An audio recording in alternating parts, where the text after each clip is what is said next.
A racist woman walked into the charity gala expecting power, control, and exclusivity. But within minutes, she was publicly humiliated in the loudest way possible. When she tried to have Big Shaq removed from his own event, she had no idea she was stepping into a fight she couldn't win. What followed? A brutal reality check, a silent protest, and a downfall caught in 4K. Some lessons are learned the hard way, and this one, the whole world was watching. Before we deep dive into this interesting story, subscribe to our channel and tell us where are you watching from. Share in the comments below. The chandeliers sparkled like stars in the grand ballroom, casting a warm golden glow over the sea of A-list celebrities, CEOs, athletes, and activists. Big Shaq's annual charity gala was the kind of event that drew attention, not just for its luxury and prestige, but for its real impact. For years, Shaquille O'Neal had used his wealth to uplift communities, and tonight, the mission was clear. Raise millions for underprivileged youth and minority entrepreneurs. The auction would feature rare memorabilia, custom jewelry, and high-end experiences, with every dollar going toward education, business grants, and mentorship programs. At the center of it all, Shaq moved through the crowd effortlessly, shaking hands, cracking jokes, making sure everyone, from billionaires to young scholarship recipients, felt welcome. But not everyone appreciated the inclusivity. Near the entrance, a pair of icy blue eyes scanned the room with silent disapproval. Genevieve Ashford had arrived. She stepped in with the kind of poised arrogance that had been ingrained in her since birth. Draped in an elegant silver gown, her diamonds shimmering under the lights, she moved with the slow, calculated grace of someone who had always been at the top of the food chain. Genevieve was old money royalty, a woman who thrived in rooms filled with elites, power brokers, and socialites who shared her worldview. She didn't come to this gala for the cause. She came for the connections. Her husband, William Ashford, was a venture capitalist whose firm handpicked which businesses thrived and which ones never got off the ground. They had spent decades molding the financial hierarchy, and as far as she was concerned, events like these were meant for people like her. But tonight, something was off. The crowd wasn't just the usual sea of tailored suits and designer gowns. It was diverse, and Genevieve didn't like it. She moved through the ballroom with tight smiles and sharp glances, scanning the guests as if evaluating who did and didn't belong. Over by the auction table, a group of young Black and Latino entrepreneurs were engaged in a passionate discussion about breaking generational poverty. At the bar, a former NBA player laughed with a community leader, their conversation full of inside jokes and genuine camaraderie. And at the VIP table, a mix of Hollywood actors, local business owners, and scholarship recipients, all chatting as equals. Genevieve's fingers tightened around her champagne flute. She leaned slightly toward her friend, Rebecca Holloway, another high society wife who never missed a chance to gossip. "Well," Genevieve murmured, her voice low but pointed, "this is different, isn't it?" Rebecca gave a polite but knowing smile, her eyes flickering toward the crowd. "It certainly feels open to interpretation." Genevieve exhaled softly, her gaze drifting toward the towering man in the custom tuxedo, laughing as he signed an autograph for a teenage boy. Shaquille O'Neal, the host, the funding force behind the entire night. Genevieve's lips pursed ever so slightly. A man like him could donate money, sure. But run the event? Shape the guest list? Decide who belonged in a room like this? It was almost amusing. Genevieve moved through the crowd with practiced elegance, offering brief pleasantries but never lingering. She stopped by a table of real estate moguls, her kind of people, and leaned in slightly. "Not quite the usual crowd this year, is it?" she said, keeping her voice light, almost amused. One of the men chuckled under his breath, swirling the bourbon in his glass. "Well, you know how these things are nowadays." A woman in a designer gown gave a small, forced laugh, before adding, "Inclusivity is the new trend." The word dripped with condescension. Genevieve gave a small, knowing smile, lifting her glass as if in silent agreement. She didn't need to say more. The message was clear. She made her way toward the silent auction, glancing at the items with mild disinterest. Custom suits, vacation packages, vintage sports memorabilia.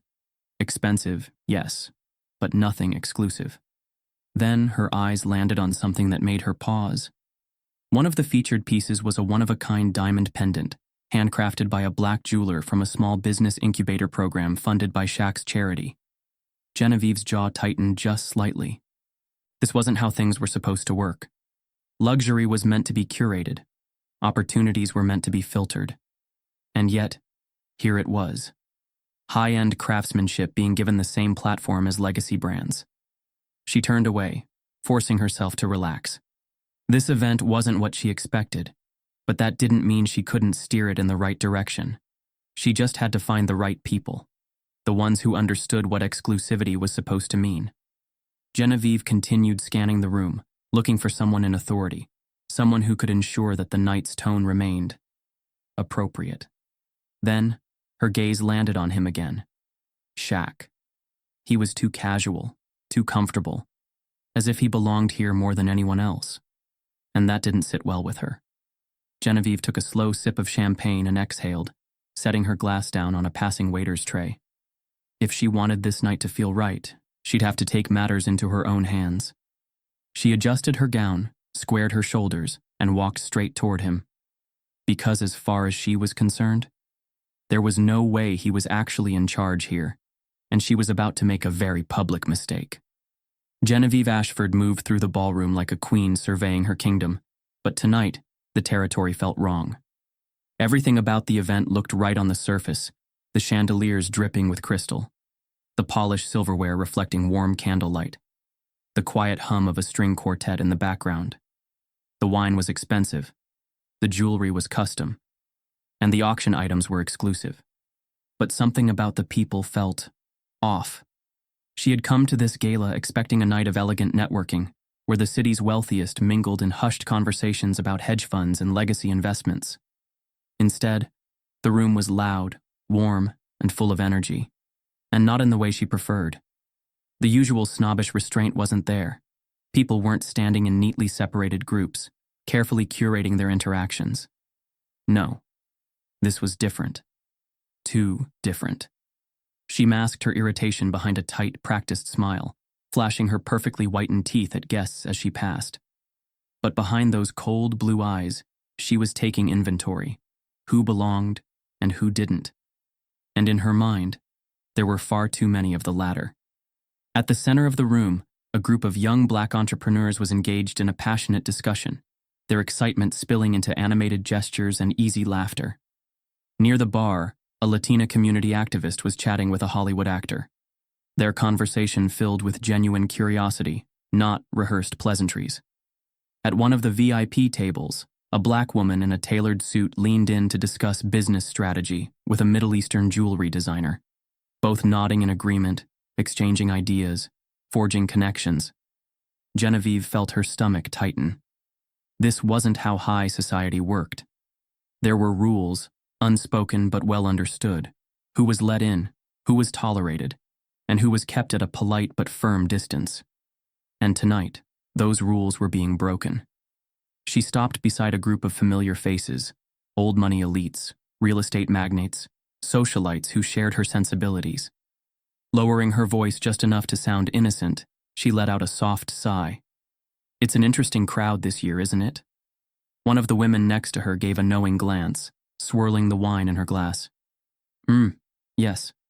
Quite different. The man beside her smirked, adjusting his Rolex cufflinks. Well, you know how it is these days.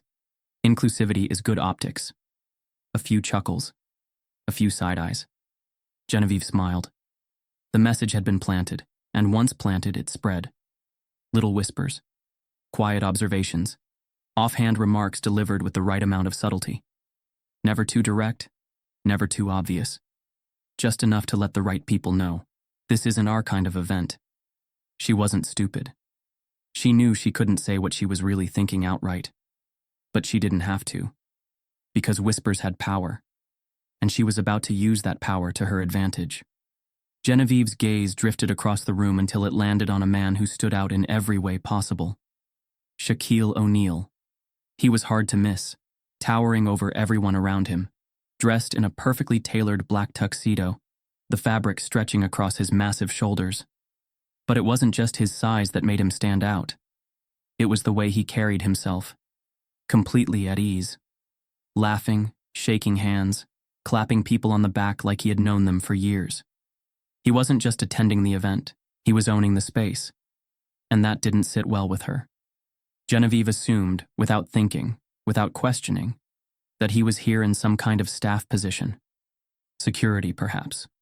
Or a sponsor who didn't quite understand how to fade into the background like other donors. It wasn't that she didn't know who he was. Of course, she had heard the name Shaquille O'Neal before. Basketball. Endorsements. A celebrity. But this was a different kind of room. This was a space where power wasn't loud, where wealth was inherited, not earned through sports deals or brand partnerships. And in her world, money didn't automatically buy respect. So, without hesitation, she gestured toward him with a flick of her manicured fingers and called him over. Not with aggression, not with hostility, but with the expectation that he would respond. Because men like him always did. Everything unravels in an instant. He didn't move immediately, too busy shaking hands with a guest. Genevieve's brow furrowed just slightly. Maybe he hadn't heard her? She raised her voice just enough to catch his attention, making sure there was an edge of authority in her tone. The conversation around her slowed as people caught wind of the moment. Eyes shifted toward her, toward him, toward the interaction that hadn't even begun yet, but already felt electric. Shaq finally turned toward her, his expression unreadable. Genevieve stood taller, already assuming the power dynamic was in her favor. She didn't realize it yet, didn't feel it yet. But at that moment, she had already lost. Genevieve Ashford had snapped her fingers, a small, sharp motion, subtle in its execution, but loud in its meaning. She had done it without thinking, without hesitation, the same way she might summon a waiter at an exclusive members-only club or signal a valet at the Ritz. Her hand barely lingered in the air before she waved toward Shaq, her face carefully neutral, but her voice carrying a razor-sharp edge of entitlement. Could you clear out some of the crowd near the VIP section? The words weren't loud, but they cut through the noise like a blade. Shaq hadn't been looking at her. He had been mid-conversation, deep in discussion with a young entrepreneur about a mentorship program for minority-owned businesses. But now, the room had turned toward her. Genevieve didn't see the tension in the guests around her. She didn't hear the sudden pause in conversation, the way wine glasses stopped mid-air, the quiet intake of breath from those within earshot. She didn't even notice the way Shaq turned toward her slowly, his movements deliberate, as if giving her one final chance to understand the weight of what she had just done. But Genevieve didn't take that chance. She doubled down. "This event is for real donors," she said, tilting her head slightly, her expression practiced, polite, but laced with something colder. Shaq's gaze remained steady. She mistook his silence for obedience, mistook his composure for hesitation, mistook the lack of immediate response for compliance. And then, she made the worst mistake of her night. "People like you shouldn't be here." The moment the words left her lips, it was as if someone had flipped a switch. The entire ballroom froze. The sounds of champagne glasses clinking, of polite laughter, of hushed conversations, all of it vanished in an instant. A heavy, suffocating silence took its place, a silence so absolute that it pressed against the walls of the room. Eyes shifted, expressions hardened. Some guests looked away, suddenly fascinated by the floral centerpieces, desperate to distance themselves from what had just happened. Others leaned in, their gazes flicking between Genevieve and Shaq, realizing that they were about to witness something undeniable, irreversible, and unforgettable. Genevieve still didn't feel it. She still thought she had the upper hand. She expected a nod of agreement, a swift, obedient movement to fix the situation, a return to the way things should be. Instead, Shaq did something that sent a cold ripple of anticipation through the room. He smiled. Not a smile of amusement, not a smile of politeness, a smile that held decades of understanding, a smile that men like him had worn in rooms like these for far too long. Genevieve felt a sudden, unexplainable shift in power, something she wasn't used to. Shaq took his time, adjusting his cufflinks, exhaling softly, and then finally, looking Genevieve directly in the eyes. Clarify that for me. It wasn't a request. It was an invitation to make her own destruction louder. Genevieve's jaw tightened just slightly. She hadn't expected pushback. She hadn't expected him to challenge her words so openly, so calmly, so dangerously. But her ego, it was far too large to back down now. She straightened her posture, adjusted the strap of her designer gown, and spoke again. I just mean, this event is for high-level benefactors. It's meant for... She hesitated, searching for words that would sound reasonable, justifiable, without outright stating the truth. But she had already said enough. She had already revealed herself. And everyone in that room knew it. Shaq didn't raise his voice. He didn't call her out with anger or aggression. He didn't need to. He let the weight of her own words sit in the air, let the guests absorb them, dissect them, remember them. And then, with the same effortless composure he had carried all night, he leaned in just slightly and delivered a line that would follow her long after this event was over. Funny, because I paid for this entire night. Genevieve's body went rigid. Her lips parted just slightly, as if to protest, as if to salvage herself, as if to undo the moment she had just created. But there was no undoing this, because she had spent her entire life walking into rooms where her presence was an unspoken rule. And now, for the first time ever, she had walked into the wrong one. For the first time that evening, Genevieve Ashford felt something unfamiliar. Not embarrassment, not anger, not even regret. It was something much worse, power slipping through her fingers. For years, she had moved through rooms like these with ease, controlling conversations, setting the tone, dictating the unspoken rules of exclusivity. But now she had made a critical mistake. She had assumed the wrong person was beneath her. And now she was standing face to face with a man who didn't just attend this event. He owned it. The weight of Shaq's words settled over the ballroom like a slow-building storm. Oh, you mean people like me? That's funny, because I paid for this entire event. Genevieve's body went still, but the change in her face was undeniable. The shift in her posture, the slight tightening of her jaw, the way her fingers gripped the stem of her champagne flute just a little too hard. Small details, but ones that spoke louder than words. For the first time in a long time, she looked out of place. For the first time in a long time, she wasn't the one deciding who belonged. The silence around them stretched. Eyes flickered between Shaq and Genevieve, waiting for her next move. And Genevieve, despite the slow dread curling in her stomach, did what she had always done when her control was challenged. She tried to regain it. With a practiced smile, she let out a soft, unimpressed laugh, tilting her head just slightly. Well, she said smoothly, money doesn't buy class, sweetheart. It was a classic move, one that had worked for her 1,000 times before. Deflect, reframe the insult, shift the power back into her hands. And for a moment, it almost worked. A few of the wealthier guests chuckled under their breath, their own biases quietly aligning with hers. But the rest of the room? The ones who had seen the entire exchange unfold, the ones who knew exactly what she meant when she said, people like you? They weren't laughing. Some were visibly uncomfortable, shifting their weight, exchanging awkward glances. Others were watching Shaq, waiting for his response. He could have let it go.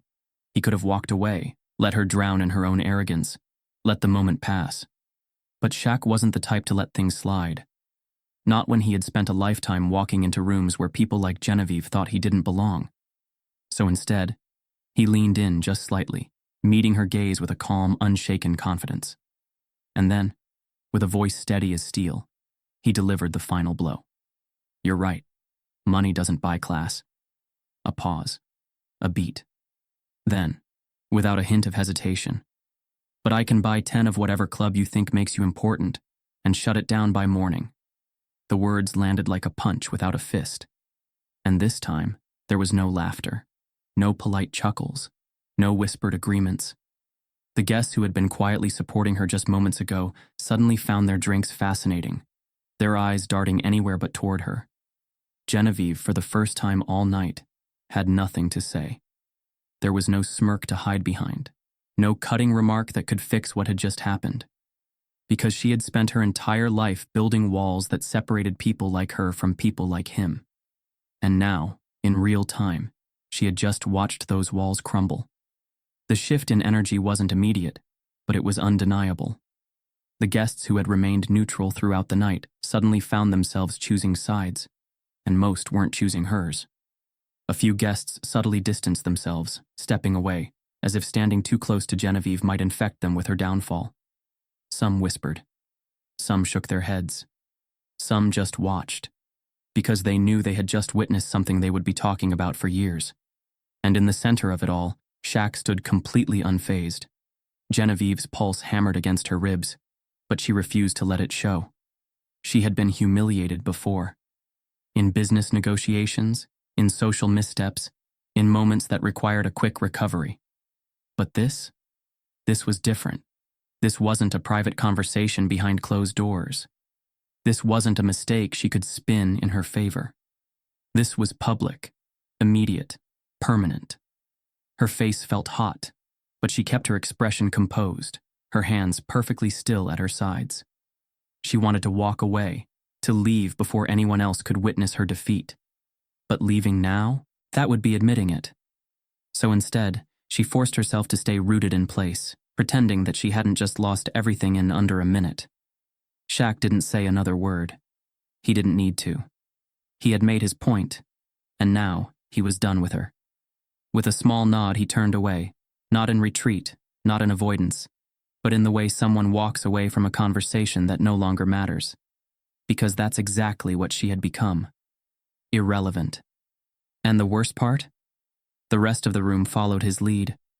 One by one, guests turned away from Genevieve, shifting their focus back to the event, the conversations, the cause they had come to support. She had come into this room believing she owned it. But now, she wasn't just standing alone. She was invisible. The weight of Shaq's words still hung in the air, rippling through the crowd like an electric charge. Genevieve Ashford had spent years in rooms like these, using her last name as a shield, her wealth as a weapon. But now, for the first time, she wasn't winning. And that wasn't something she could tolerate. Her mind raced, searching for a way to reclaim control. But before she could even open her mouth, a voice cut through the tension. A voice deep, steady, and undeniable. Thomas Holloway had stepped forward. Thomas wasn't just any guest at the gala. He was a self-made real estate mogul, a man whose name carried weight in the city's most powerful financial circles. He had built his empire from the ground up, carving a path for others who had been systematically shut out for generations. And more importantly, he knew exactly who Genevieve Ashford was, or rather, he knew who her family was.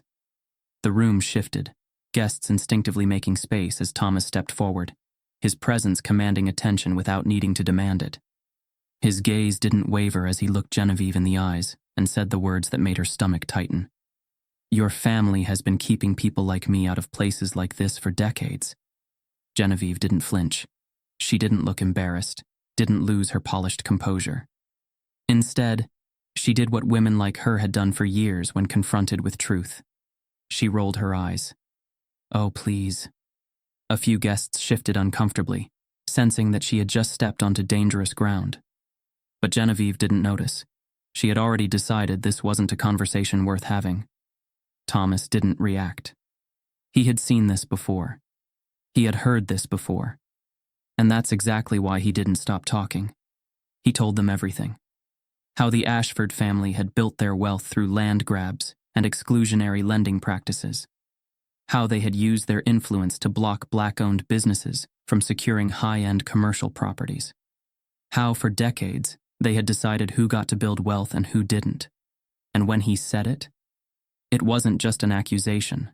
It was a statement of fact.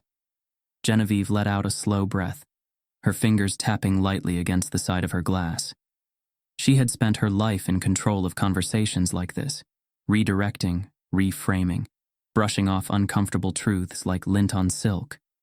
And tonight, she wasn't about to break that habit. She let out a light laugh, smooth and practiced, the kind meant to brush away uncomfortable moments like they didn't matter. Then, with a dismissive flick of her wrist, she waved a perfectly manicured hand through the air. That's ancient history. A few murmurs rippled through the crowd, not of agreement, but of disbelief. Genevieve wasn't finished. People need to stop acting like victims. The world has moved on. And just like that, she crossed a line she could never come back from. The temperature in the ballroom dropped, not physically, but in the way that only social spaces can when someone says something they shouldn't have said. Eyes locked onto her, some wide with shock, others narrowed in thinly veiled disgust. A few of her usual allies, the wealthy investors, the legacy donors, the people who normally nodded along to comments like hers, were now looking at her like she had just said something unspeakable.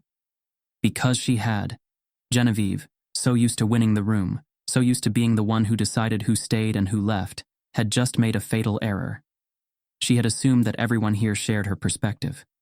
But what she hadn't realized was that times had changed.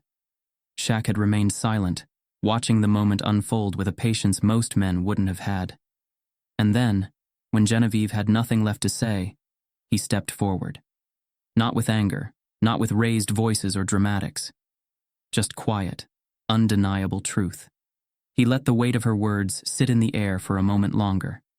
Then, with measured calm, he said, "History doesn't disappear just because it's inconvenient for you." The words landed hard, not just on Genevieve, but on everyone in that room who had ever ignored the past because it made them uncomfortable. Genevieve's breath hitched, her fingers gripping her champagne glass just a little tighter. For the first time all night, she had no response, because there was nothing left to say.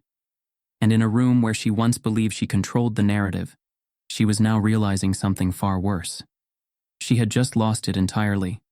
Genevieve Ashford had always commanded attention. She was used to being the woman people gravitated toward, the one whose presence dictated the tone of the room. For years she had walked into elite gatherings and instantly owned the space, not through force, not through loud declarations, but through the subtle, unspoken power that came with her last name, her wealth, her carefully curated exclusivity. But tonight, in this ballroom, everything had changed. She had tried to put Shaquille O'Neal in his place. Instead, he had put her in hers. And now, as she stood frozen in the center of a room that no longer revolved around her, she felt something she had never experienced before. Irrelevance. The moment Shaq turned away from her, it was like a silent signal had been sent across the entire ballroom. He didn't argue.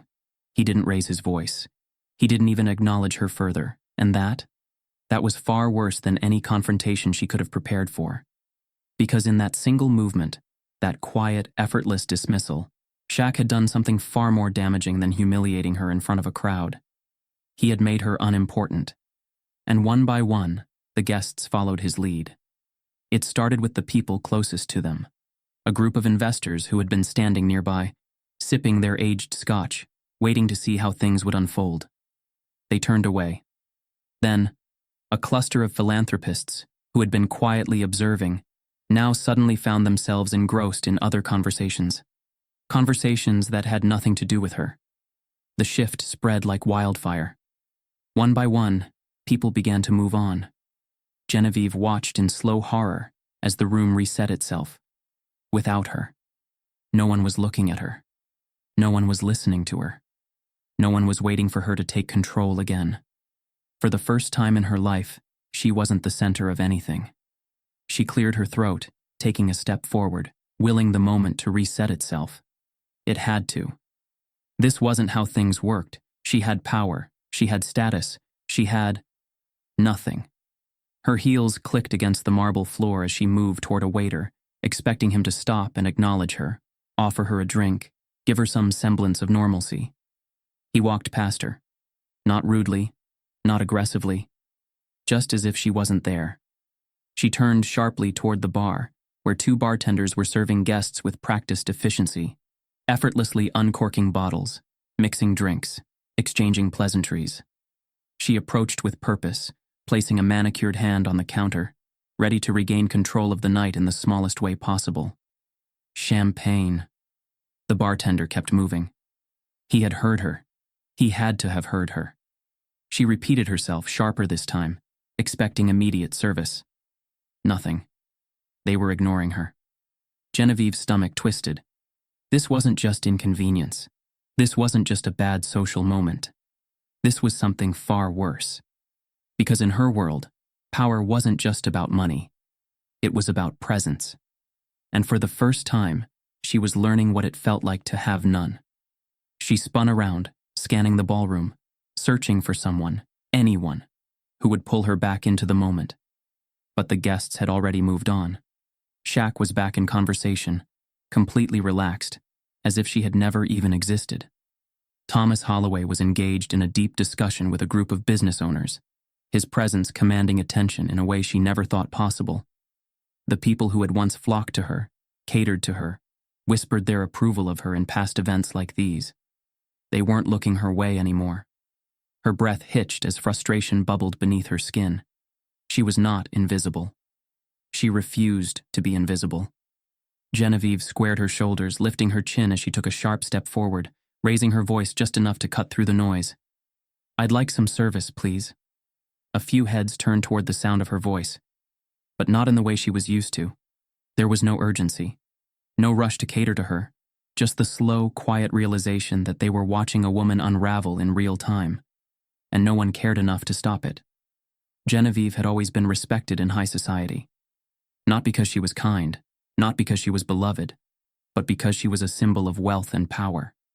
But now, she had been stripped of the one thing that made people listen to her. Now, she was just a woman in an expensive gown, standing alone in a room full of people who had already decided she wasn't worth their time. She had come into this event expecting to reinforce her dominance. Instead, she had witnessed her own downfall, without a single person needing to lift a finger against her. She had been silenced in the loudest way possible. And the worst part? The night wasn't over yet. She wasn't just wealthy, she was connected. A fixture at exclusive charity galas, a familiar face at high-end auctions, a woman whose name carried enough weight to open doors most people never even saw. But what she didn't realize, not that night, not in that moment, was that the world she had spent decades controlling was about to collapse. And it would all happen in real time. Somewhere in the room, amid the murmurs, the stunned silence, the turning backs, someone had been recording. A journalist, attending the gala as a guest, had captured everything. The moment Genevieve snapped her fingers at Shaq, the words, "People like you shouldn't be here." The way Shaq had responded with calm, cutting precision, leaving her speechless, humiliated, and exposed. It was all there. The entitlement, the arrogance, the power shift, the silence that followed. And by morning, the footage was everywhere. The internet wasted no time tearing her apart. Within hours, the clip had gone viral, spreading across platforms like a digital wildfire, and with it came the comments, the memes, the ruthless breakdowns of every second of her downfall. Twitter threads dissected her expression, pointing out the exact moment she realized she had lost control. TikTok creators reenacted the scene, exaggerating her gestures, mimicking her stunned reaction to Shaq's final words. Instagram flooded with edited clips, overlaid with captions that made her humiliation impossible to ignore. The most expensive thing she wore that night was her ego. Shaq shut her down without raising his voice. That's how real power works. Nothing hits harder than public humiliation in 4K. And the more it spread, the faster the fallout began. Genevieve had always been careful. She had spent years walking the fine line between exclusivity and influence, ensuring that she was never directly tied to controversy. But now, her face was attached to the kind of scandal that never fades. A trending hashtag emerged. #, by Genevieve. For some, she was just another example of old money arrogance getting what it deserved. For others, she was a cautionary tale, a reminder that in an era where cameras are everywhere, privilege doesn't protect you from exposure. And then, the real damage began. The same circles that had once welcomed her without question were now quietly cutting ties. The first blow came from the Ashford Foundation, the family's own philanthropic organization, which released a carefully worded statement distancing itself from Genevieve's actions. Next came the charity boards, the same organizations she had once wielded influence over, now scrambling to remove her name from their donor lists before they became guilty by association. The invitations stopped coming. The high society events she had never missed. Suddenly, her name wasn't on the guest lists. The exclusive clubs where she had once dictated who was in and who was out. She was out. Not with a dramatic public statement. Not with headlines declaring her exile. Just a quiet, systematic erasure, the kind reserved for people whose presence had become bad for business. Genevieve tried to control the damage, but there was nothing to control. She couldn't deny what had happened. The footage was undeniable. She couldn't blame anyone else. The moment had been hers alone to own. She couldn't buy her way out, because what she had lost wasn't money, but status. And once status is stripped away, it's nearly impossible to get it back. In the days that followed, she barely left her estate. She avoided the city. She ignored phone calls from former friends who now saw her as a liability. She stopped reading the news, but it didn't matter, because everywhere she turned, her name was still there. And the worst part? It wasn't just the headlines or the social media storm. It was the silence from the people who had once needed her. The silence from luxury brands that no longer sought her endorsement. The silence from elite circles that had quietly decided she wasn't worth defending. Genevieve had spent her life believing she was untouchable. Now she was watching everything she had built crumble around her. And the world? The world moved on without her. Genevieve Ashford had spent the last week in self-imposed exile, watching her world unravel one headline at a time. She had once believed that status was permanent, that wealth guaranteed a seat at every table, that as long as she was Genevieve Ashford, she would always belong. But now, her name had become radioactive, and in an attempt to rewrite the narrative, she found herself doing something she never thought she'd do. She was going to Shaquille O'Neal's community event. The email had arrived 2 days after the scandal reached its peak. It wasn't a formal request. It wasn't a plea for reconciliation. It was simply an invitation, a community event hosted by Big Shaq's foundation, dedicated to providing resources, mentorship, and opportunities for underprivileged youth. No cameras, no reporters, just real people, real stories, real impact. Genevieve had stared at the message for far too long, debating whether she should accept or ignore it. She wasn't going to apologize. She wasn't going to beg for redemption. But deep down, she knew this wasn't about fixing her reputation. This was about proving to herself that she still mattered. And so, despite every instinct telling her to retreat, she RSVP'd yes. The event was held in a community center on the south side of the city, a world away from the gilded ballrooms and exclusive venues she was used to. The moment she stepped inside, she felt the difference. No grand chandeliers, no carefully curated guest lists, no silent codes dictating who belonged and who didn't. Instead, the space was alive with energy, kids laughing, local business owners shaking hands, mentors engaging with young entrepreneurs who had never been given a fair shot. Genevieve kept her posture straight, her movements measured, but she could feel it. This wasn't her world. And for the first time in her life, she wasn't the most important person in the room. She moved through the crowd, offering polite smiles, engaging in small talk. But for once, no one was catering to her. No one rushed to make her feel comfortable. No one whispered about her arrival. Because here, her name didn't carry weight. Here, the people mattered more than their net worth. And then, she saw Thomas Holloway. He stood at the front of the room, speaking to a group of young men and women, sharing his journey of building a business from nothing. She had heard his name before. Thomas Holloway, real estate mogul, self-made millionaire. But she had never heard his story. Not like this. Not in his own words. He spoke about his father, a skilled craftsman who had been denied bank loans, turned away from business opportunities, blocked from buying property in elite districts, all because of the color of his skin. He spoke about being told no, again and again, despite his talent, his qualifications, his ambition. And as Genevieve listened, she felt something unfamiliar creep in. A realization. For years, she had dismissed these stories as exaggerations, as people playing the victim, as a past that no longer mattered. But sitting here, watching the faces in the audience, people who had lived through this, who had fought to be in spaces she had taken for granted, she knew the truth. She had been wrong. For the first time in her life, Genevieve had nothing to say. No clever remark, no dismissive laugh. no eye roll to deflect the discomfort. She just sat there, listening, understanding that this wasn't a debate she could win. This was reality, a reality she had spent her entire life ignoring. By the end of the night, as the event began to wind down, Genevieve remained seated, lost in thought. She wasn't redeemed, she wasn't forgiven, but she had seen something she couldn't unsee. And for the first time, instead of closing herself off, she made a decision.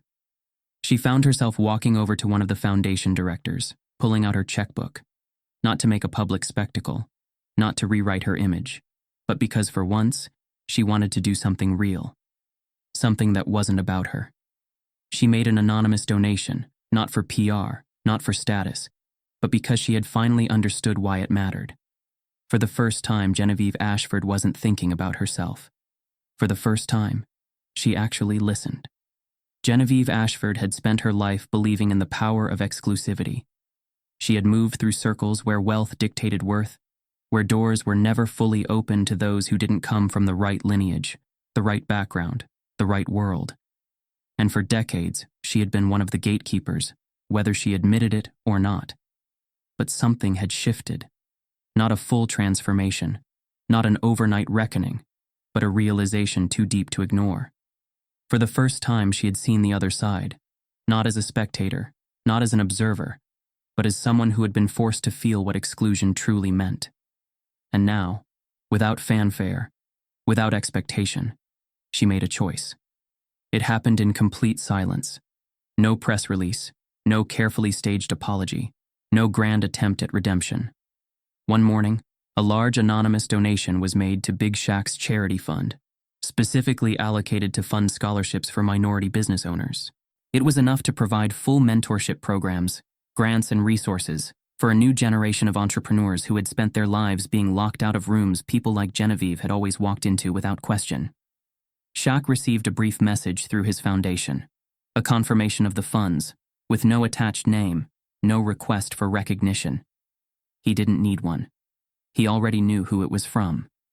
While Genevieve faded into the background, Shaq's foundation only grew stronger. The viral moment that had once been about her downfall had transformed into something far greater. The event was no longer just a charity gala. It had become a symbol, a movement, a shift in power. Corporate donors who had once invested in exclusivity were now aligning themselves with inclusion. Young Black and Latino entrepreneurs who had once been denied access to funding were now being given the tools to build their own empires. And the impact? It spread far beyond that one night. Shaq hadn't just exposed an outdated mindset. He had proven that power didn't belong to those who hoarded it. It belonged to those who shared it. Months later, as the foundation expanded, a new plaque was placed outside Shaq's charity headquarters. It wasn't extravagant. It wasn't made of gold or framed in excess. It was simple, elegant, undeniable. It read, "A place for everyone." And this time, no one dared to question it. Power isn't about who you keep out. It's about who you lift up. Some lessons come quietly, but the ones that matter, the whole world watches. This wasn't just a moment. It was a shift. And it's only the beginning. Who really belongs? That's a question worth asking.